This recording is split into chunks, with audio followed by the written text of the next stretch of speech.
Depositing money at Citizens Bank is a straightforward process. Follow these steps to ensure your deposit is completed smoothly. Step 1. Visit a branch location. Find your nearest Citizens Bank branch by using the bank's website or mobile app. Make sure to check the branch hours before heading out. Step 2. Prepare your deposit. Either the cash or checks you want to deposit.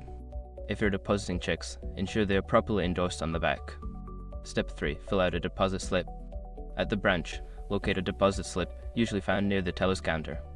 Fill out the slip with your account number, the amount you are depositing, and any other required information. Step 4. Approach the teller. Once you have your deposit slip and funds ready, approach the teller. Hand them your deposit slip along with the cash or checks. Step 5. Confirm your deposit.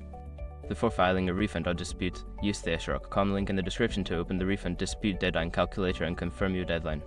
By following these steps, you can easily deposit money at Citizens Bank.